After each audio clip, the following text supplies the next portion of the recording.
All right, class, welcome back. We're on page 126 now, solving using the quadratic formula. So let's see if we can answer the following. After t seconds, a ball is tossed in the air. The ball reaches a height of h feet given by this function. So you can see that it says after t seconds, a ball is tossed in the air. To me, that sounds like they're waiting a certain amount of time, and then they toss the ball in the air.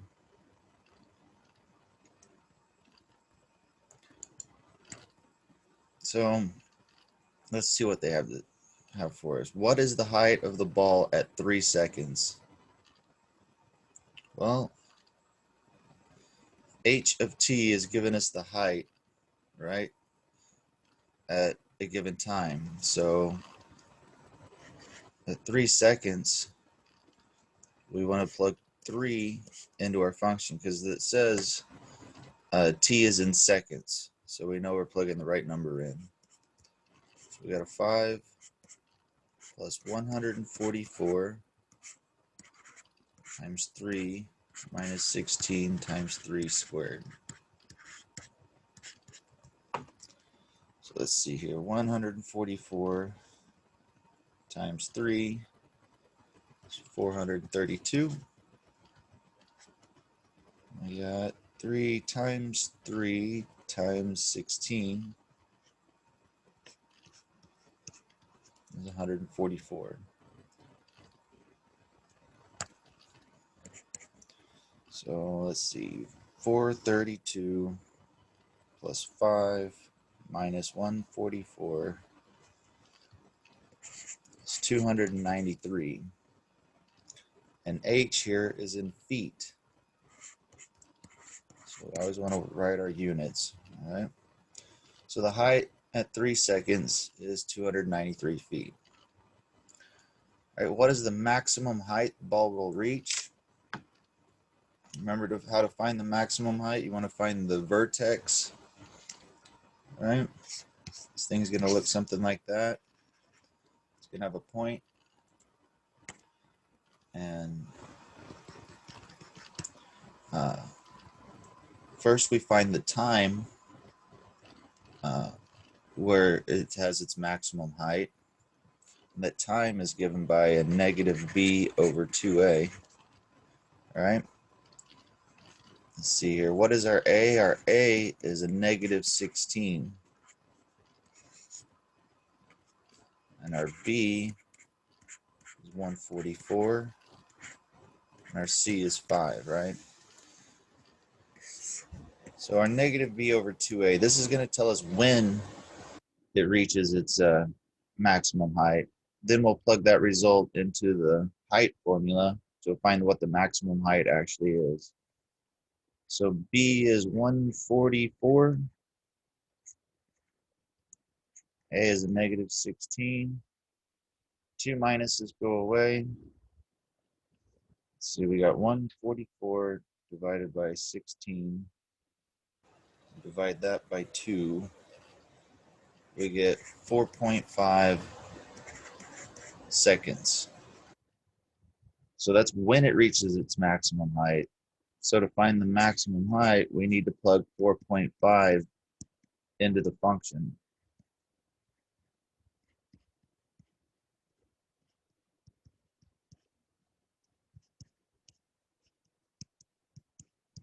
Which gives us that. So if we evaluate this, see 144 times 4.5 is 648. We got 4.5 times a 4.5 times 16 is 324. So 648 plus 5 minus 324. This gives me a 329 feet. So that's the maximum height, right? So remember how we got that, right? We used the the vertex formula to find out when the maximum height is achieved, and then we plug that into the height formula to find what the maximum height actually is. So that's that point right there. It's at 4.5329. All right, the number of seconds the ball is in the air when it reaches a height of 229 feet. So here they're giving us a height, right? And we want to find a time. So our height, the formula says this is our height at time t, right? That's just the formula. They're giving us this height of 229, and they want to find out the time. So we need to solve for t here.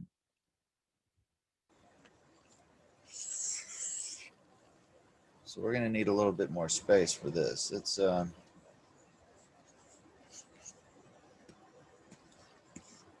how do we solve for t? Again, they gave us a height. They're asking us the corresponding time. So we need to put this into standard form and then use our quadratic formula to solve for the time. So if we put this in standard form, let's put our t squared term first and our t term next. All right. Let's subtract 229 from both sides. So that'll go away. So on the left side here, we got 5 minus 229, which would be negative 224. So now we have this quadratic in standard form. We're trying to solve for the time. We can see here that A is negative 16, B is 144, and C is negative 224. So the quadratic formula tells us the solutions to this equation are negative b plus or minus the square root of b squared minus 4ac all over 2a. So b is 144. 144 squared minus 4. A is negative 16. And C is negative 224. And this is all over 2a. So let's simplify this. We got negative 144. 2 times 16 is 32. Let's get rid of that negative. We got a negative over a negative, so that ends up positive. Now for this guy, we got a minus sign, right? So the positive times the negative gives us a negative, and the negative times the negative gives us a positive. So now we've dealt with the minus sign on the bottom. See, 144 squared, 144 times 144. I'm getting 20,736. Minus, minus, minus gives us a negative. All right, 224 times 16 times 4. 14,336 over 32. All right, 144 divided by 32 is 4.5 minus plus. All right, we got 20,736 minus 14,336. Square root is 6,400.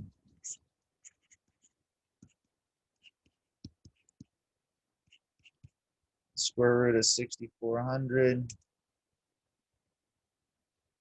is 80.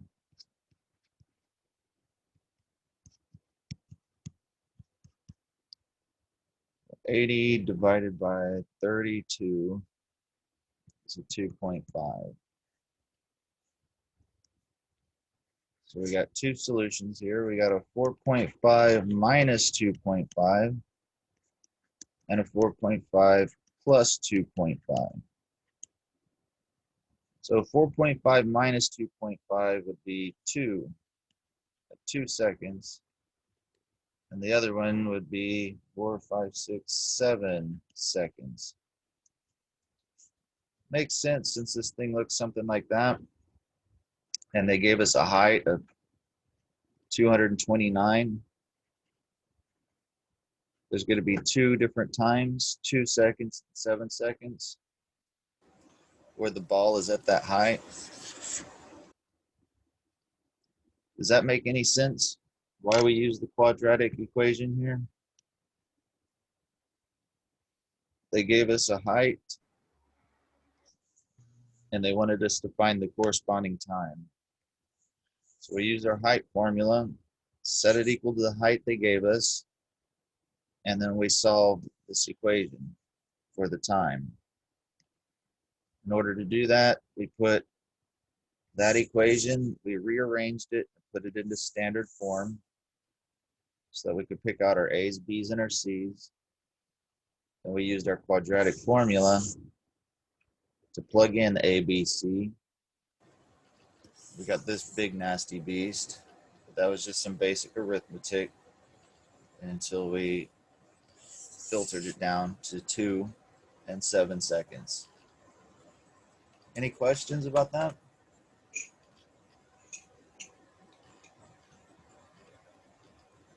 No, sir.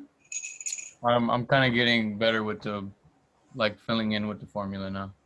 All right, good. There we go. Let's see what they want us to do now. How many seconds will it take the ball to hit the ground? Okay, well,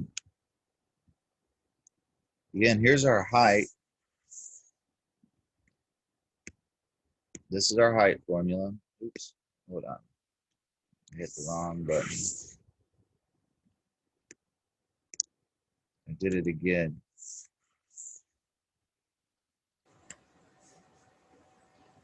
Paste. There we go. So that's our height formula. They're talking about when the ball hits the ground. So that's when the height is 0, right? And they want to find out the time, how many seconds. So we set the height equal to 0. And we have to solve for t here. So we're going to need some room. So we're going to have to apply the quadratic formula. All right. What is our A here?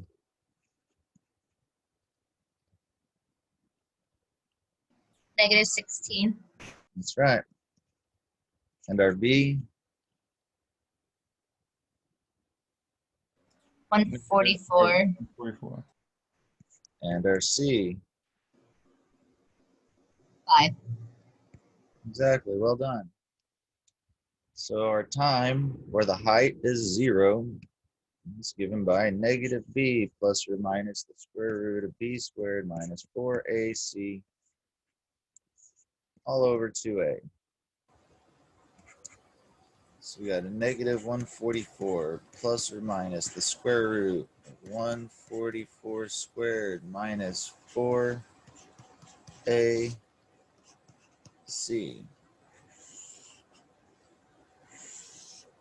all over 2a. So again, we have this 144 over 32. All right, we got that minus on the bottom and the plus minus on the top. So all that does is to turn the plus minus into a minus plus, which doesn't really change anything. And let's see, what was 144 squared? I forgot. 144 times 144, 20,736. Minus minus becomes plus. 4 times 16 times 5 is 320. 32. This guy here was 4.5.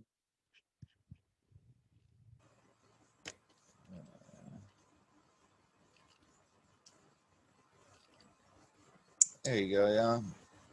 Somebody has in the chat. When I took this class in high school, my teacher gave me a good way of remembering the quadratic formula. A negative boy could not decide to go to a radical party. Because the boy was square, he missed out on of 2 awesome chicks, and it was all over at 2 a.m. It's cute.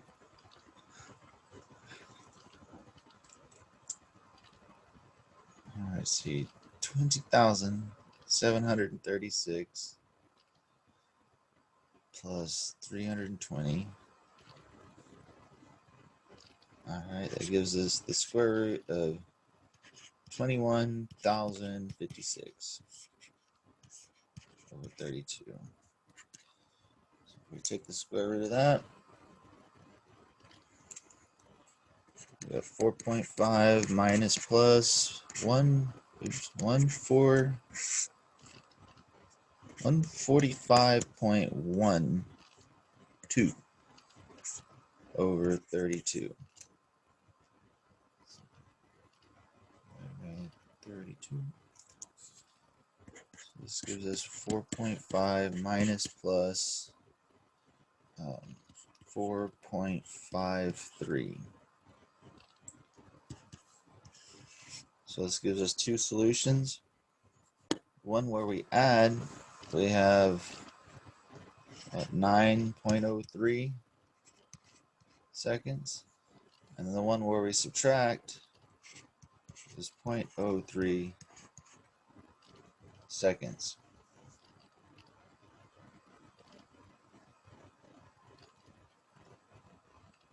So kind of makes sense. So it's, what we're finding here is it takes them 0.3 seconds to release the ball, basically. 0.03. And then it lands over here at 9.03 seconds. Yeah.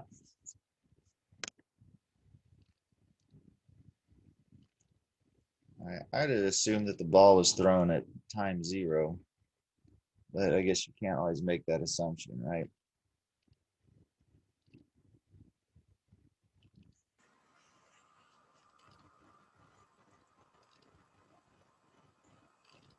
We rounded to 2 decimal places. If we'd have rounded to no decimal places, we'd have gotten 0 and 9, right?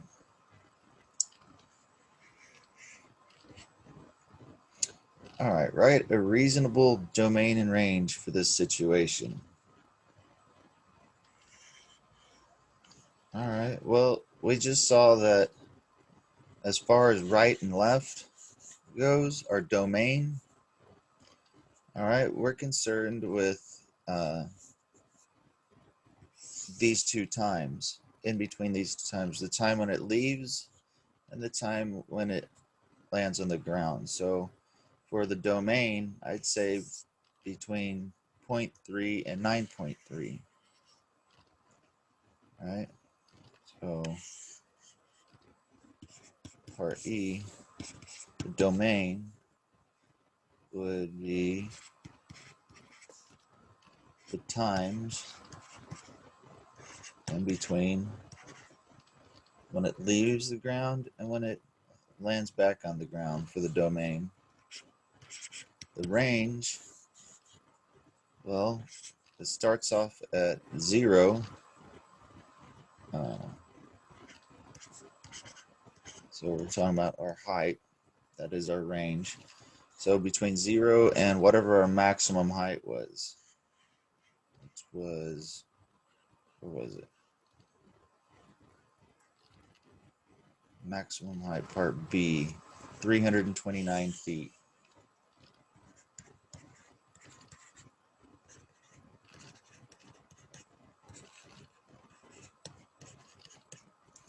Those are reasonable domains and ranges.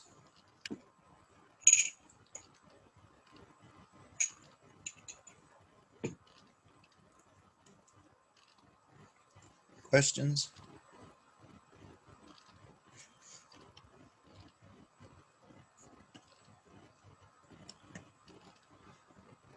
All right, let's see. It's 9:22. Guess we can have a quiz. What? Quiz number 15, I think.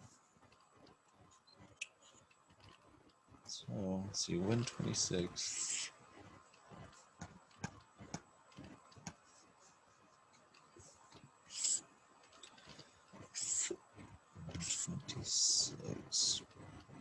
So if we're at 126, we can do some homework from page 117.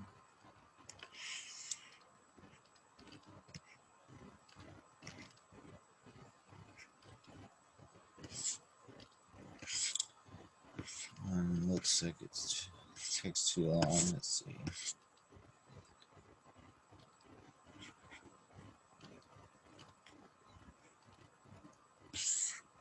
Two more work. Have we done this one before? They all look so much alike, right?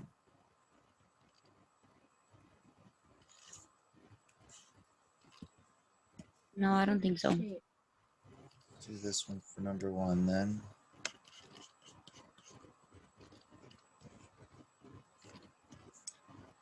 And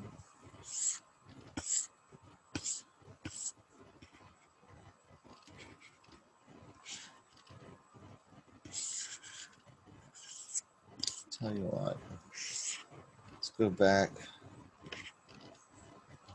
Let's go back to the old ones here. Let's do something.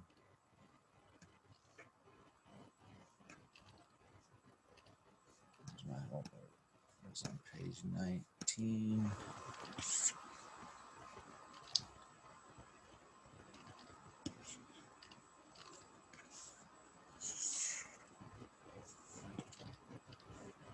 Here's number 2. I want y'all to remember percentages. I'm going to keep bringing them up. Okay, so let's see. Let's do 15 minutes. It's 9:25, so 9:35, 9:40. Start back. Put y'all in the breakout rooms. Yes, sir.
For the highest point of the pitch, you were supposed to find the vertex for it, right?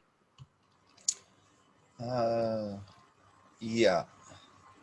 Yeah, for the highest point, you find the vertex and then plug that into the function. So let's see. Let's go ahead and work this guy. Let's move this down here somewhere. So let's see. At t seconds, the height in feet, h, is given here of a baseball pitched in the air. All right. What is the height before the pitch? So at time 0, you can just look at it and see that you get 8, right? Mm-hmm. 8 feet. Fox, our answer. How long does it take for the ball to reach its highest point? All right, so that would be a negative b over 2a. See, a here is negative 16. B is 20. C is 8. So negative b over 2a is a negative 20 over 2 times a negative 16.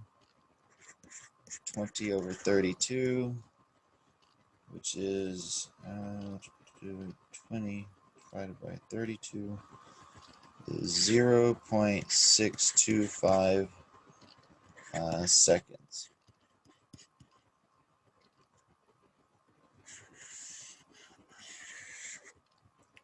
And what is the highest point? Well, the height at the time that it reaches the highest point. So we got negative 16 times 0.625 squared plus 20 times 0.625 plus 8. So let's see. 0.625 times 0.625 times 16. So we got a negative 6.25 plus 20 times 0.625 is 12.5 plus 8. So add 8, subtract 6.25. 14.25. 14.25. 14.25 feet.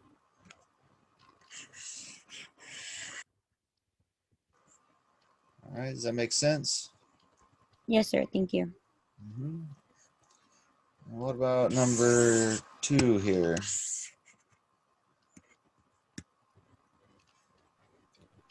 What percent of 54 is 17? How could we set this up?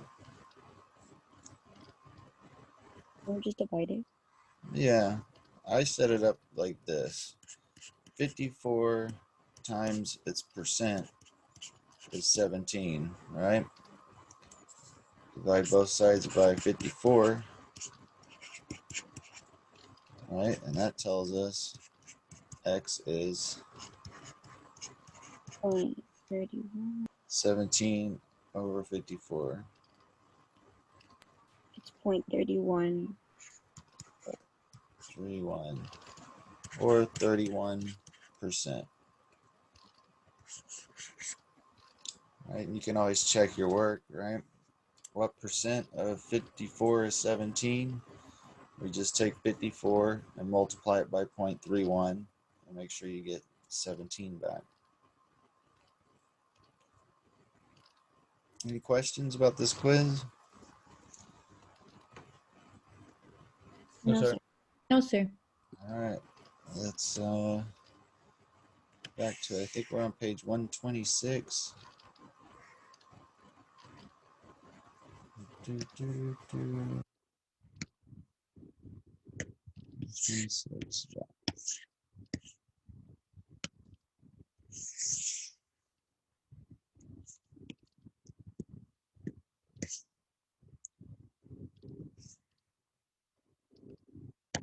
All right, a ball is thrown upward from a height of 15 meters. with an initial upward velocity of 5 meters per second. Use the function h of t, where h is in meters and t is in seconds, to find how long it will take the ball to hit the ground. Graph this function below. So they say it's thrown upward from a height of 15 meters. You can see that because if you plug a 0 in, you're left with 15, right?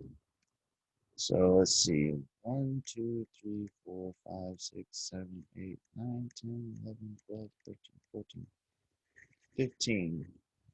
So it starts off there. All right. How long will it take for the ball to hit the ground?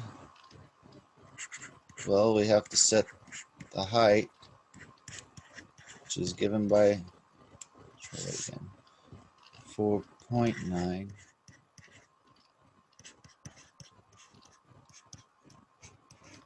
We set the height equal to 0, and we solve, right? Our A is negative 4.9, our B is 5, our C is 15. So we're solving this equation. We set the height equal to 0, and we solve for the height, so we have to use the quadratic formula. Quadratic formula says T is negative B plus or minus the square root B squared minus 4AC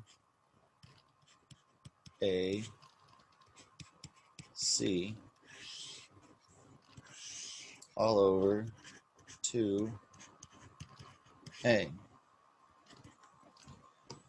So let's see, we got a negative over a negative, which is a positive. So we got a 5 over 2 times 4.9 is a 9.8.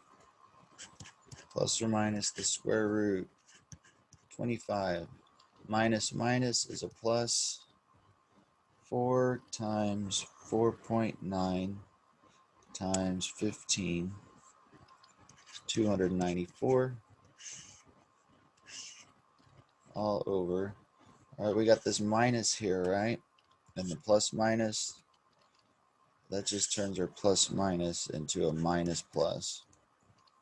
And the 2 times 4.9 is a 9.8. So let's see, 5 divided by 9.8 is 0.51. And we got 294 plus 25 is 319. So 0.51. So the square root of 319. If I can get my phone to cooperate. Square rooted divided by 9.8 gives us 1.82. So let's see, 0.51 minus 1.82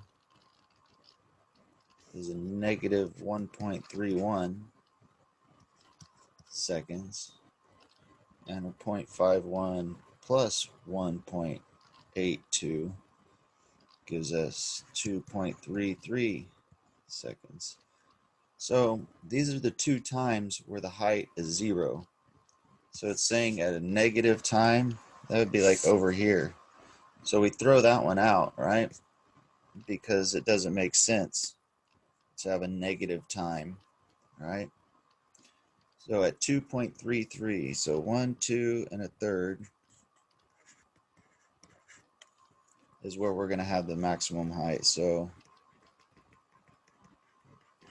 this is where our axis of symmetry lies at this time, okay? Oh, I'm sorry. No, I'm doing the wrong thing here. All right, this is where the height is 0. All right, so we used that. We found over here at a negative 1.31, it would be 0. Or at a 2.33, it would be 0. All right. So it looks like they didn't throw the ball very far. We threw out the negative time because it doesn't make sense. We're only looking at the positive time here.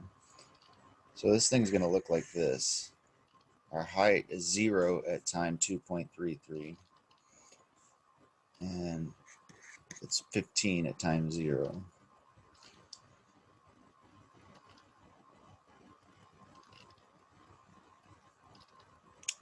It doesn't look like it went upwards to me. Looks like they dropped it. You know what I mean? So if they say it went upwards, then we should expect it to be like that. It should go up. Let's find out when it's at its maximum time, the time where it's at its maximum height, so we can find that axis of symmetry. So that time would be at a negative b over 2a. So it'll be a negative 5 over 2 times a negative 4.9. So that'll be 5 over 9.8. 5 divided by 9.8, which is at 0.51 seconds. So that's like right about here.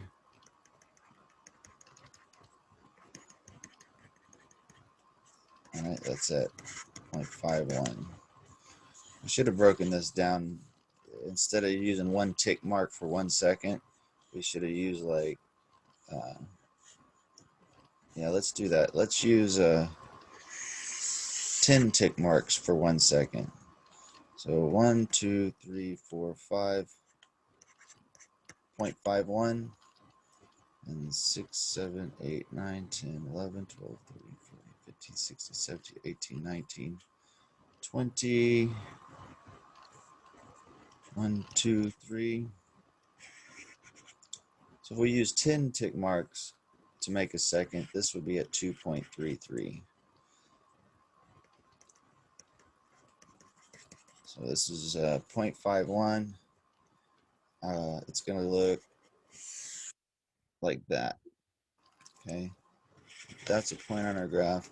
The maximum height's somewhere around here. To find out what the maximum height is, well, we know the time where it makes its maximum height. Let's just plug that into the function and find out what the maximum height is. 4.9 times 0.51 squared plus 5 is 0.51 plus 15.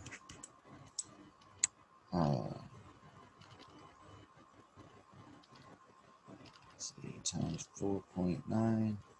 We got a negative 1.275 plus 5 times 0.51, 2.55 plus 15.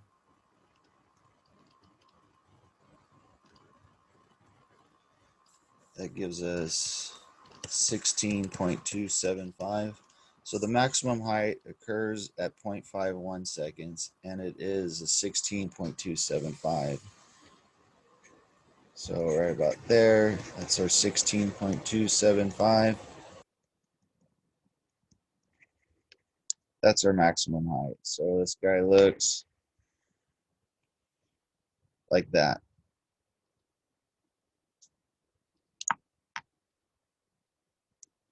So, all right, so to recap, to find out when it hits the ground, we set the height equal to 0, use the quadratic formula, and we found that the time at which it hits 0 is a negative 1.31 and a positive 2.33. The negative time doesn't make sense. We're only looking at the positive 2.33. So in order to make our graph look decent, we used 10 tick marks to make 1 second. All right, so over here at 2.33, that's where it hits the ground. That's where the height is 0. So that's our x-intercept. All right, to find out our vertex or the maximum height, we use our vertex formula here. We found out that it occurs at 0.51 seconds. So that gave us our axis of symmetry here. And to find out what the maximum height was, we plugged it in our function. We got 16.275. So that gave us our vertex here. Our maximum height and when it occurred. I think that's it for this section. Now, more homework. Page 127. Make sure you start working these because you will get quiz problems and exam problems from this section next time. Yes, sir.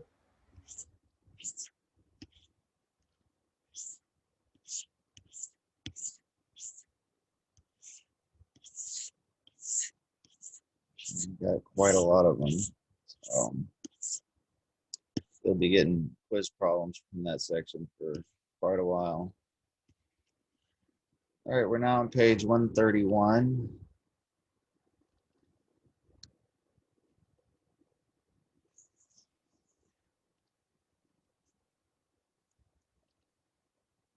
What do they want us to learn now? Problem solving using the square root method. All right, so let's see what they're talking about. The graph of f of x is negative x squared minus 9 is given. So you notice this looks like this was x squared. It's just down here at negative 9. They took x squared and they took 9 away from it. So that's why it looks just like x squared, but it's shifted downwards. Notice the graph has symmetry over the y-axis. All right, the y-axis is our axis of symmetry. And the x-intercepts at negative 3 and positive 3 are also symmetric. So let's see. What are they doing here? Oh, they're setting our function equal to 0. To solve for the x-intercepts, they're setting our function equal to 0, and they're solving. All right, so if you're going to solve for that, you can add 9 to both sides, and you get x squared equals 9. All right, so from there, they're square rooting both sides. You get the square root of x squared equals the square root of 9. So when you take the square root of x squared, remember I said they are opposites of one another? Okay, so they just go away and you get x. Square root of 9 is 3. It's not just x. It's the absolute value of x. Y'all know what the absolute value means? It's only the positive version, okay? So why is this true, okay? Well, let's say you take a negative number, say a negative 2, right? And you square it, and then you square root it. Well, a negative 2 times a negative 2 is a positive 4, and the square root of 4 is 2.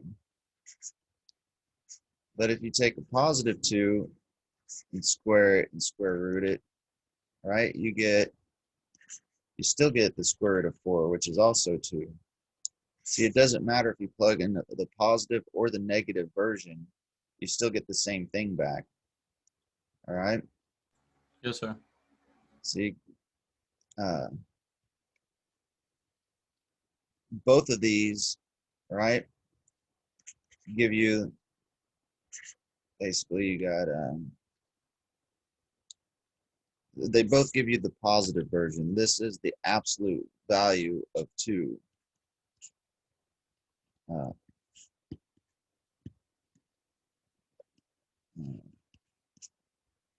See, it doesn't matter if they put in a positive or a negative. So that's why they have the absolute value there. So the absolute value of x being 3 means that x could have been positive or negative 3. Because if you plug in a positive or negative 3 in the absolute value, you're getting a positive 3. So that's why when you take square roots like this, all right, you end up with x being the positive negative square root of 9 or a positive negative 3. Typically, they'll go straight from this to this, and they won't write this out, but this is the y. You get both the positive and negative. If you're squaring a positive 3, you get 9. If you square a negative 3, you get 9. Okay? Yes, sir. So the square root method is for problems that look like this. When you have an x squared minus some number equals 0, all right?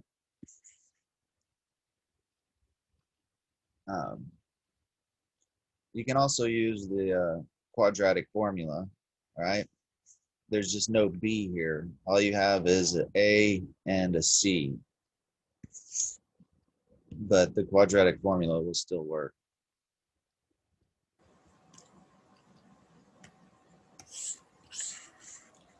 So let's look at another example here.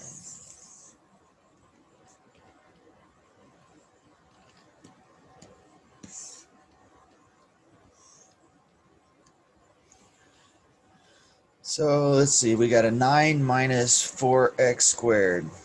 Here's the graph of it. Okay.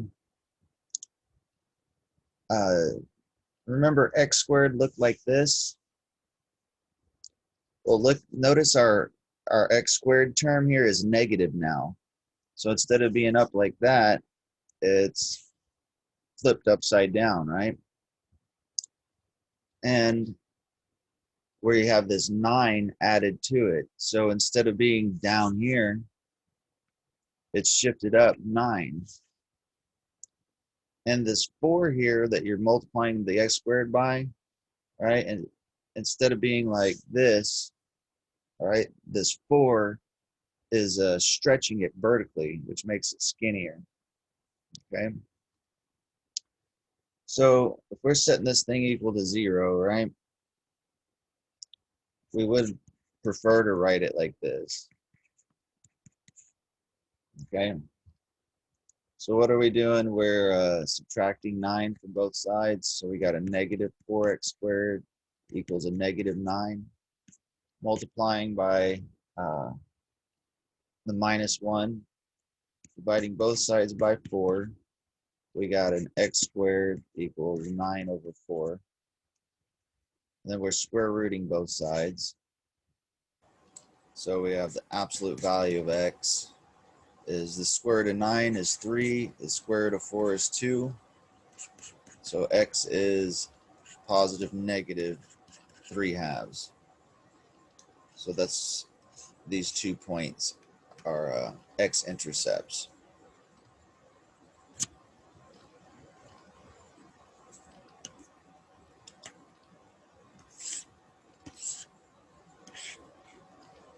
Let's look at another example here.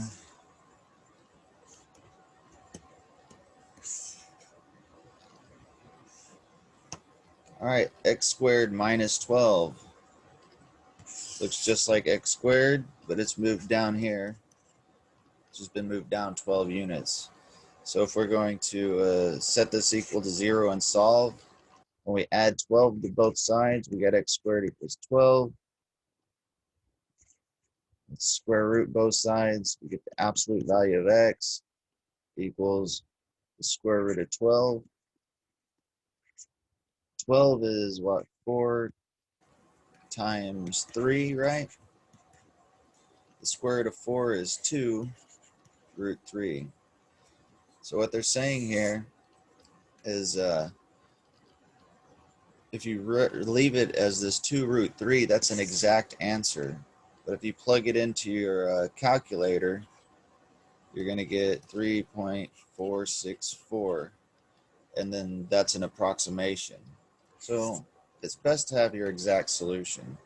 Now, of course, this is our absolute value equals that. So if the absolute value is that, then x just by itself could be the positive or negative version. Okay? And then they have graphed it.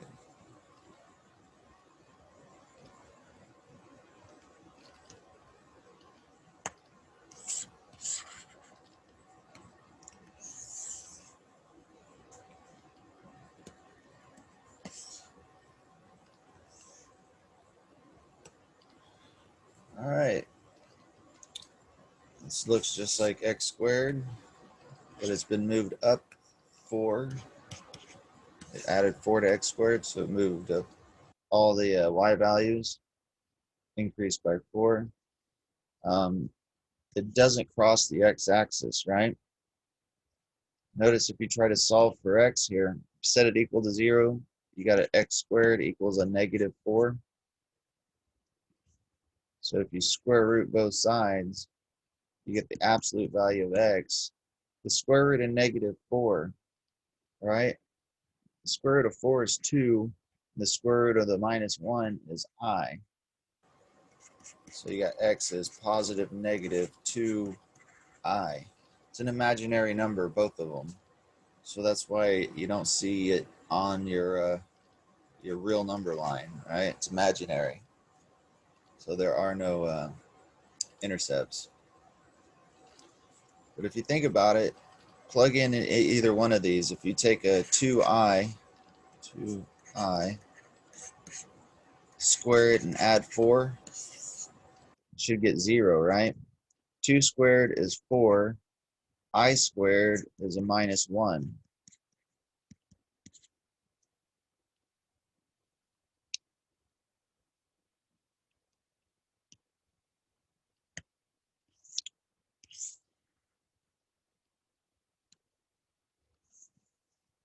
Let's solve some of these.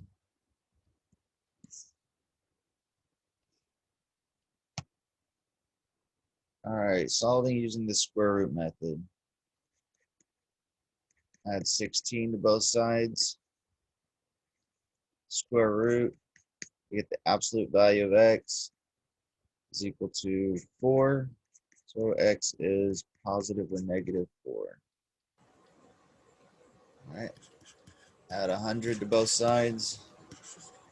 Square root tells us the absolute value of x is 10, or x is positive negative 10.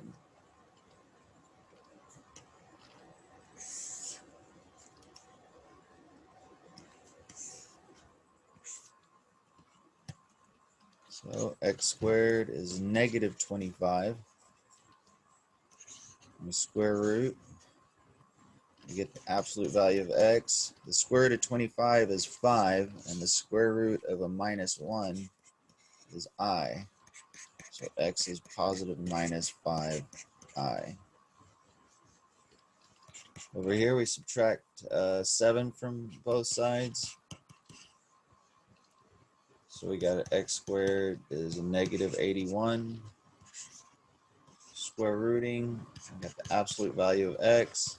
Square root of 81 is 9. And the square root of the minus 1 is I.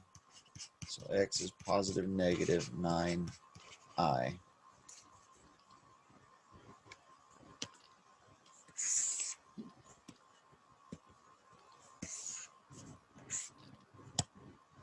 All right, subtracting 7 from both sides. We got x squared is equal to a negative 3. All right, yeah. Square rooting. All right, we have the square root of 3i.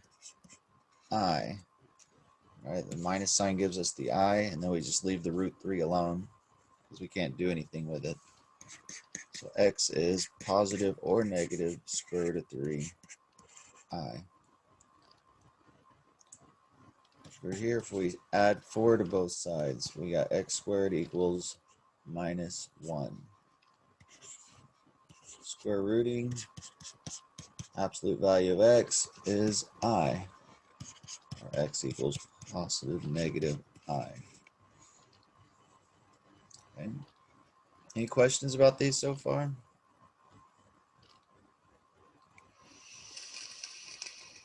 No, sir. No, sir.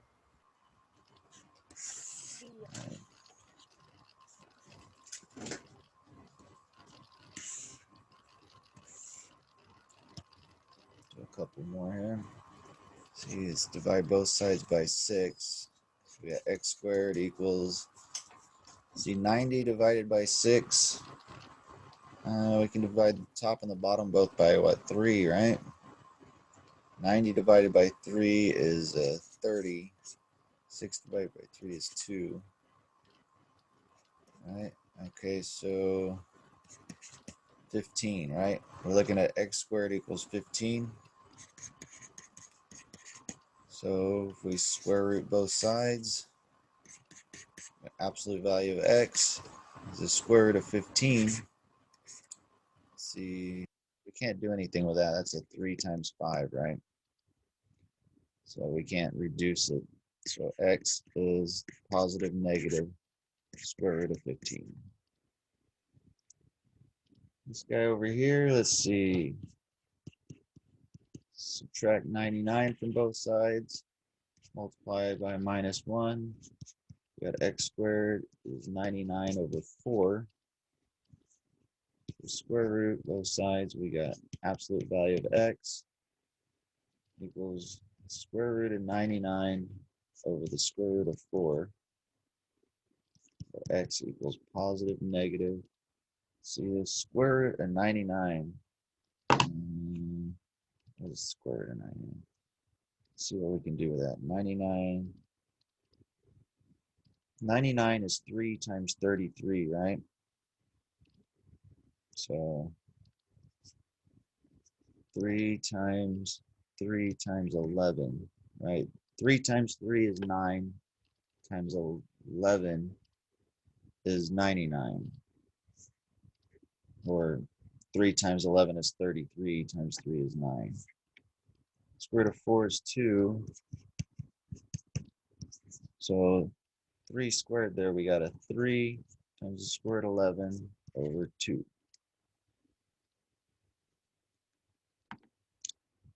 All right, it's the end of class. Let's look at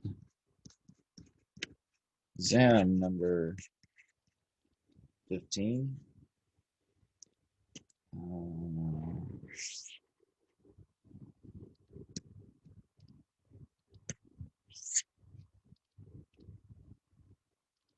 Let's see.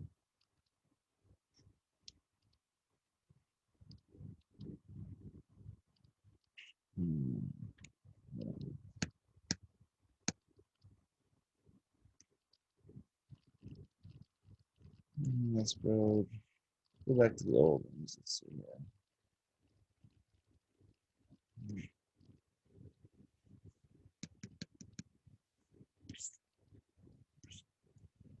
Do a couple of mixtures then.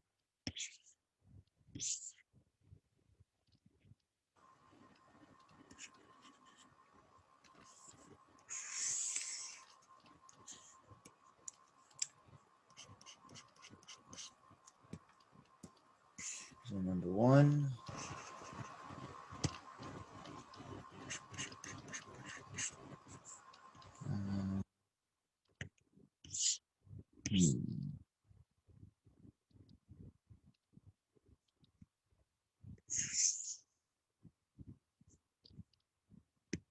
Number 2.